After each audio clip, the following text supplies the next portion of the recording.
ഇപ്പോൾ വഖഫ് ബോർഡ് വിഷയത്തിൽ മുനമ്പത്തെ ബഹുജന കൂട്ടായ്മയിൽ മന്ത്രി പി രാജീവ് സംസാരിക്കുന്നു. തത്സമയ ദൃശ്യത്തിലേക്ക്. സിപിഎമ്മിന്റെ പൊളിറ്റ്യൂറോ എന്താണോ അറിയില്ലെങ്കിൽ സിപിഎമ്മിന്റെ നേതാവ് പാണക്കാട് ഇവർ പറഞ്ഞ കേട്ട നമ്മളാണ് കുഴപ്പമുണ്ടാക്കിയതാണ്. ഇത് സിപിഎമ്മിന്റെ നേതാവ് പാണക്കാട് റഷീദ് അലി തങ്ങൾ. അതിൽ അദ്ദേഹം എല്ലാ കാര്യങ്ങളും ഈ ബോർഡ് വിശദീകരിച്ചിട്ട് ഇത്രയും പേജുണ്ട്. ഇത് വഖഫ് പ്രോപ്പർട്ടിയാണ് എന്ന് പ്രഖ്യാപിക്കുന്ന രേഖ, മറ്റേ രേഖയല്ല, ശങ്കരാചാര്യ അതല്ല, ഇതാണ് രേഖ, ഒറിജിനൽ രേഖ. ഇതാണ് വഖഫ് പ്രോപ്പർട്ടി എന്ന് പ്രഖ്യാപിക്കുന്ന രേഖ.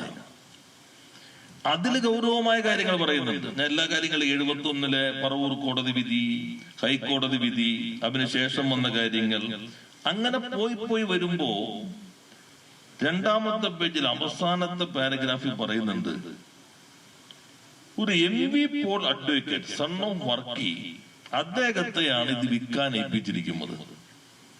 അങ്ങനെ ഒരു എഗ്രിമെന്റ് ഉണ്ടാക്കി. എന്ത് എഗ്രിമെന്റ്? ഒരു സെന്റിന് 500 രൂപ വെച്ച് ഇത് വിൽക്കുന്നതിനുള്ള എഗ്രിമെന്റ് വെച്ച് 10,000 രൂപ ഈ പോള് നാലാം പാർട്ടി എന്ന് പറഞ്ഞാൽ ഇതിൽ പറയുന്ന സെക്രട്ടറി ഫറൂഖ് കോളേജ് മാനേജിംഗ് കമ്മിറ്റിക്ക് 10,000 രൂപ കൊടുത്തു. ദിസ് ഇല്ലീഗൽ എഗ്രിമെന്റ്, നിയമവിരുദ്ധമായ ഈ കരാർ. ആരുടെ കരാർ? പോള് ആരെന്നറിയാം? ഐപിക്കാർക്ക് അറിയില്ലേ ആരാ പോള്? KPCC secretary Paul. ഈ പ്രതിപക്ഷ നേതാവും കോൺഗ്രസിന്റെ MLA-മാരെല്ലാവരും നിൽക്കുമ്പോ നമ്മുടെ പുരോഹിതന്മാരോ സമരക്കാരോ മാധ്യമക്കാരോ ആരെങ്കിലും ചോദിച്ചോ, ഈ ഉത്തരവ് പറയുന്നു ഈ പോളിന്റെ ഈ കരാർ ഇല്ലീഗലാണ്, നിയമവിരുദ്ധമാണ്. ഇദ്ദേഹം ജീവിച്ചിരിപ്പില്ല, പോട്ടെ. നിങ്ങളുടെ KPCCയുടെ സെക്രട്ടറി നിയമവിരുദ്ധമായി കരാറുണ്ടാക്കി ഈ പാവങ്ങൾക്ക് വിൽപ്പന നടത്തിയതാണ് കുഴപ്പമെന്ന് ആര് പറഞ്ഞിരിക്കുന്നു? 10 മിനിറ്റ് കൊണ്ടല്ല പറഞ്ഞ കണക്ക്. ലീഗിന്റെ നേതാവ് പാണക്കാട് റഷീദ് അലി തങ്ങൾ. ഇത് വഖഫാണ് എന്ന് പറയുന്നത് ലീഗിന്റെ നേതാവ് പാണക്കാട് റഷീദ് അലി തങ്ങൾ. വഖഫാണെങ്കിൽ വിൽക്കാമോ? വഖഫാണെങ്കിൽ വിൽക്കാൻ പാടില്ല. വിറ്റതോ? നിയമവിരുദ്ധമായ കരാറുണ്ടാക്കി KPCC സെക്രട്ടറി 1998-ൽ 3 വർഷത്തേക്ക്, അത് കഴിഞ്ഞ് വീണ്ടും ഒരു 3 വർഷം 2001-ൽ അടുത്ത് നീട്ടി.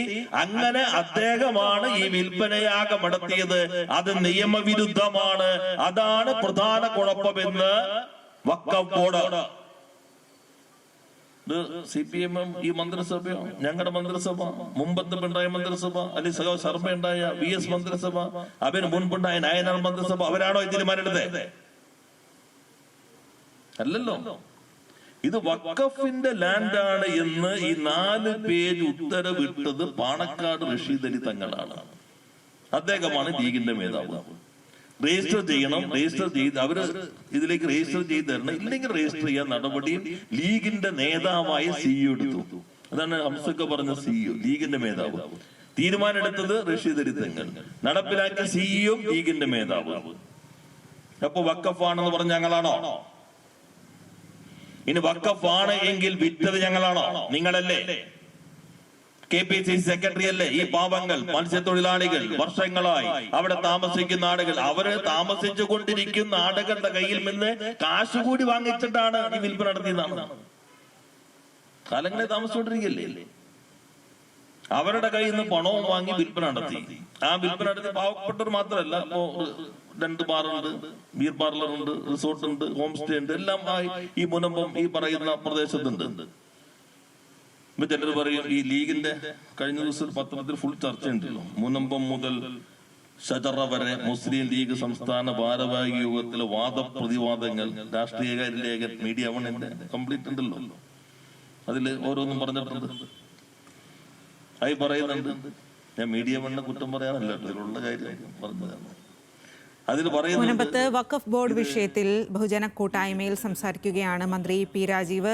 വിഷയത്തിൽ മാധ്യമങ്ങൾക്ക് ആണ് മന്ത്രി പി രാജീവ് വിമർശനം ഉന്നയിക്കുന്നത്. വിഷയം കൈകാര്യം ചെയ്തത് റിപ്പോർട്ടുകൾ പരിശോധിക്കാതെയും കൃത്യമായ വാർത്തകൾ അല്ല മുന്നോട്ട് വയ്ക്കുന്നത് എന്നുള്ളതാണ് മന്ത്രി പി രാജീവ് പറയുന്നത്.